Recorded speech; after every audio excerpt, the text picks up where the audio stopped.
Hello, I'm Maddie, and today I've come to this local market where they have a piano that anybody can come and play. How amazing is that? Do you play the piano? It sounds lovely, doesn't it?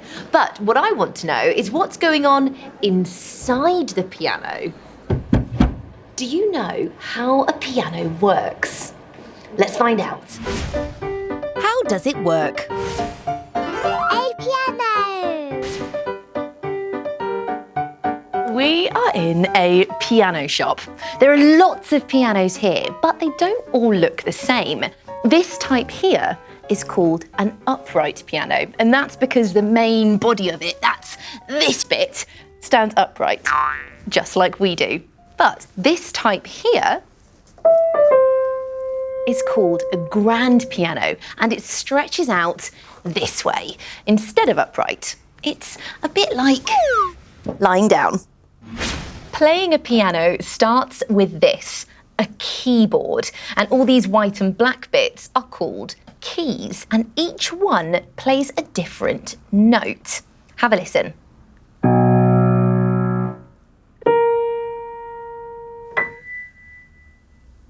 Did you hear how each key plays a different sound? Well, there are 52 white keys and 36 black keys, and each one plays a different note. But do you know how it works? Well, to show you, we need to open this piano up.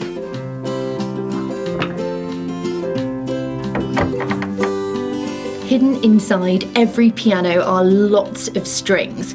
They're like the strings you would see on a guitar or a violin, but there are lots more of them. These longer, thicker strings are for the low notes. And these shorter, thinner ones are for the high notes. When the string makes a sound, it wobbles, and this wobble is called a vibration. But the best way to see the string vibrate is to see it moving really slowly. But to do this, we need my special little camera, which can film in slow motion. Now, I'm going to press a key, and I want you to look at this string here. Can you see it vibrate?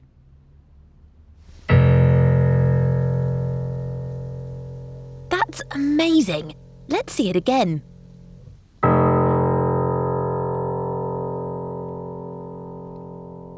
It's exactly the same inside an upright piano, only it's all standing up this way instead of being laid out flat. Come and have a look inside this upright piano.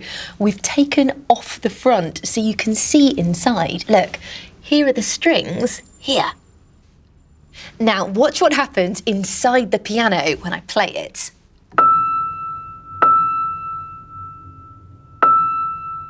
Can you see that white bit hitting the strings? This bit, it's called a hammer, and it hits the strings when I press a key, which makes the strings vibrate. But to see exactly what's going on, we need to look deeper inside the piano.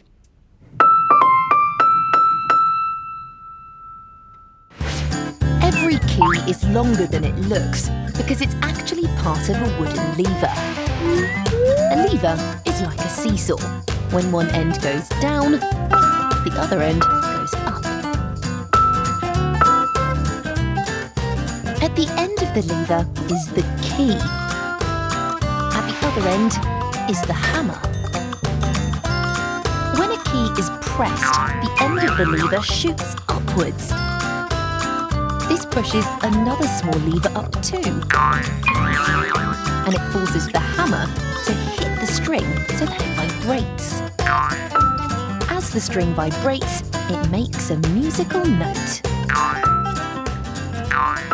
When you stop pressing the key, the lever tips back and the hammer comes away from the string. Wow, how amazing is that? And we can see it in real life here. Look, when I press this key, it pushes the wooden lever to make the hammer hit the string. Just like that. As you might be able to tell, I'm not brilliant at the piano, but I know someone who is. Meet Nick. He's going to show you just how wonderful a piano can actually sound. And I'm going to use my special camera whilst he's playing to show you the strings and hammers in action. Take it away, Nick.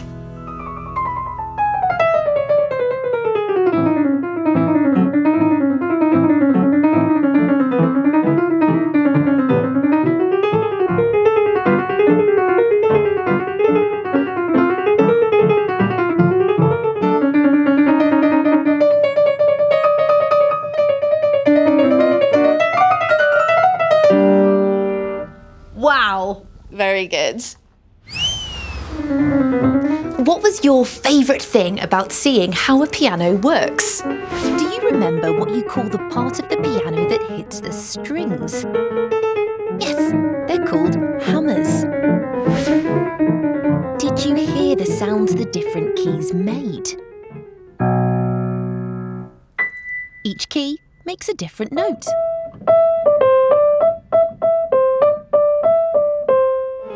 And did you see how the black and white keys are all levers, which move like a seesaw?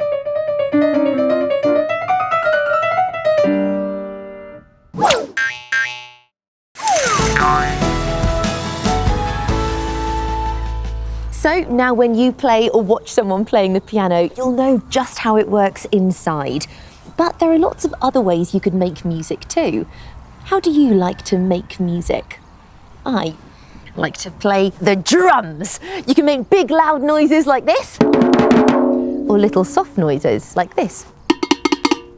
There are lots of different kinds of drums too, like this. It's called a steel drum. But you could also make your own drum out of an old pan using a couple of wooden spoons. Just make sure you ask an adult nicely first. Drums are great fun, but do you know how they're made? Let's go find out.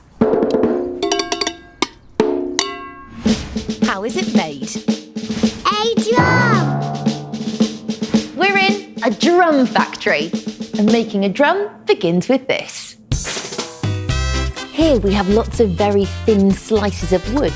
It's called veneer, and it's the first thing we need to make a drum. Come with me, and I'll show you how this turns into this. For each drum, lots of layers of veneer are stuck together with a thin layer of glue. This makes the drum nice and strong. The glued together pieces of wood are now taken to a special machine that keeps them nicely pressed together while they dry. And now our thin sheets of wood are ready to be made into a drum. But can you see the wood is still really bendy? That's important because a drum is round, so our wood needs to be able to bend into a round shape. Listen to that wibbly wobbly sound. Doesn't it sound funny?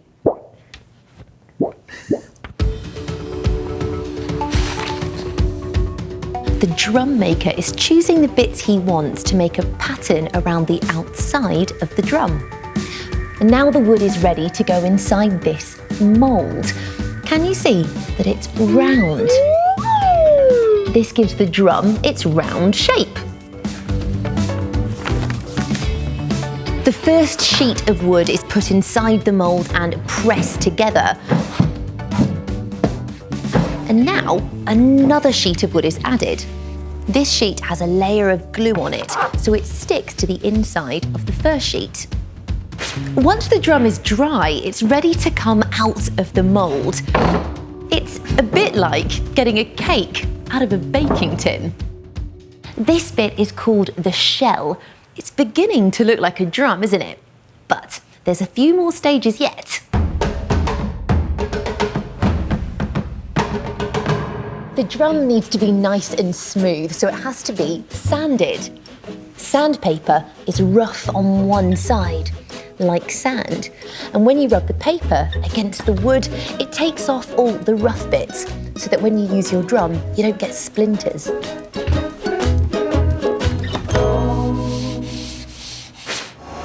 Now it's time for some colour. Each drum is spray painted by hand, and the drum makers use something called a stain.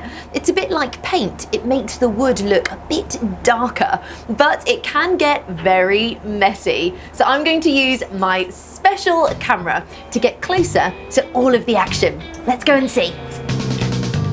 I've attached my special camera to a pole so I can stand a safe distance from the spray gun. Ready? Take it away. Wow! Look at the paint coming out of the spray gun. That looks amazing.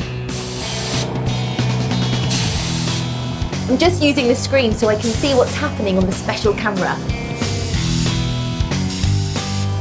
Let's just make sure the paint is even all the way around the drum.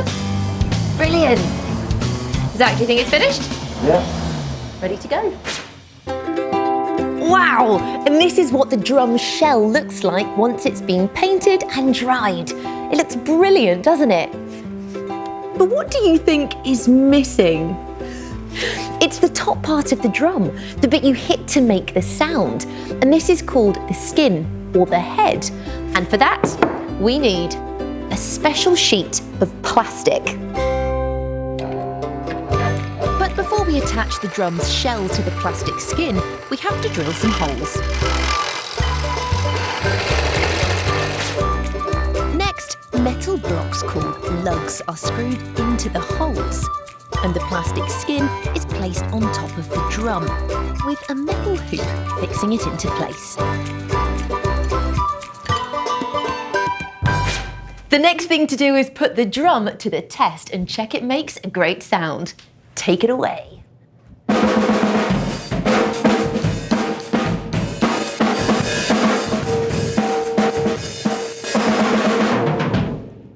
Wow, that sounds amazing. And there you have it, a shiny new drum. What was your favourite part of making a drum? Do you remember what the wooden part of the drum was called? That's right, it's the shell. Did you hear the wibbly wobbly sound the bendy wood made?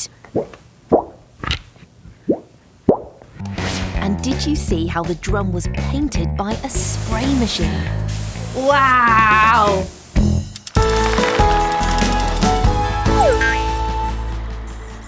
So now you know how a drum is made, from the wooden sheets that make the shell to the stretched plastic that makes the top. And we learnt how a piano works to play lovely music. Speaking of lovely music, there's only one thing left to do with this drum. See you next time.